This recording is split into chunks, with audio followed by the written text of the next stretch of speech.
Entitled woman yells at black waiter in hotel, then wakes up to her own public scandal. What happens when a single outburst unravels a life built on privilege? Karen Whitmore strode into the upscale Meridian Hotel's dining room, her heels clicking with the confidence of someone who always got her way. The chandeliers gleamed, and the clink of fine china filled the air, but Karen's eyes were already narrowed, scanning for a target. She was here for a business lunch, a power move to seal a deal, but her mood had soured before she even sat down. The waiter, Jamal Carter, a 28-year-old with a warm smile and a knack for defusing tension, approached her table with a menu. "Good afternoon, ma'am. Can I start you with?" "Don't ma'am me," Karen snapped, cutting him off. Her voice was sharp enough to turn heads. "I've been waiting 10 minutes. Do you people even know how to run a restaurant?" Jamal blinked, his smile faltering but holding. "I'm sorry for the wait, ma'am. We're a bit busy today, but I'll—" "Busy?" Karen's laugh was cold, venomous.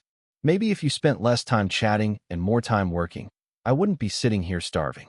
Her voice rose, drawing gasps from nearby tables. Jamal's jaw tightened, but he stayed calm, offering to expedite her order. That only fueled her fire. "You think you can just stand there and act like you're doing me a favor?" she spat, standing now, her chair scraping loudly. "I know you're type lazy, entitled, thinking you deserve to be here. Get me your manager. Now." The room froze. A woman at the next table dropped her fork. A man whispered to his companion. "Did she just?" Jamal's hands trembled slightly, but his voice remained steady. "I'll get the manager, ma'am." Karen's tirade didn't stop. She hurled insults, each one uglier than the last, her words dripping with racial undertones that made the air feel heavy. "People like you," she sneered, "shouldn't be serving people like me." The dining room was a powder keg, and her words were the spark. A young woman at a nearby table pulled out her phone, recording. Others followed. Jamal stood tall, but his eyes betrayed the sting of her words. The manager, a harried woman named Linda, arrived and tried to de-escalate. "Mrs. Whitmore, please, let's discuss this calmly." But Karen was a storm, unstoppable, her voice a weapon.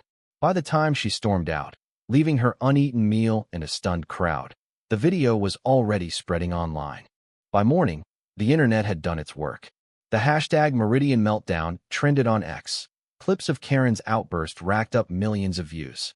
Commenters tore her apart. "This is what privilege looks like," one wrote. "She thought she could humiliate him and walk away clean," said another. The video showed Jamal's restraint, his quiet dignity, and it struck a chord. People shared stories of their own encounters with prejudice, turning the incident into a rallying cry. Karen woke to a nightmare. Her phone buzzed with notifications, her name, her face, her words plastered across every platform. Her LinkedIn profile was flooded with messages calling her out. Her employer issued a statement distancing themselves, hinting at consequences. Her clients canceled meetings. Friends ghosted her. The world she'd built, brick by brick, was crumbling under the weight of her own actions. Meanwhile, Jamal became an unwilling hero. The video painted him as a symbol of grace under fire. Strangers started a fundraiser for him, raising thousands overnight. He didn't want the attention, but he couldn't escape it. When a local news outlet interviewed him, he spoke softly. "I just wanted to do my job. I've heard worse, but it never stops hurting. I just hope she learns something." Karen, holed up in her apartment, watched the coverage. For the first time, she felt the sting of accountability. She'd always seen herself as untouchable, successful, respected, above reproach. Now, she was a pariah. She drafted apologies, deleted them, drafted again. Nothing felt right. How do you apologize for a moment that revealed who you are? Days later, she reached out to the hotel, asking to speak to Jamal. He agreed, against his better judgment. They met in a quiet corner of the dining room, the same place where it all unraveled. Karen's bravado was gone. Her hands shook as she spoke. "I was wrong," she said, her voice barely above a whisper. "I don't expect forgiveness, but I need you to know I'm sorry." Jamal looked at her, searching for sincerity. He saw a woman broken, not by the world's judgment, but by the mirror it held up to her. "I forgive you," he said finally, not because he had to, but because he chose to. "But you need to do better. Not for me, for yourself." The scandal faded, as scandals do, but its ripples lingered. Karen stepped back from her career, enrolling in workshops on bias and privilege, trying to unlearn decades of assumptions. Jamal used the fundraiser money to start a scholarship for young Black men in hospitality, turning pain into purpose. The Meridian Hotel dining room returned to its usual hum, but the wooden menu board at table 12 now carried a new message, scrawled in chalk. Kindness is the only currency.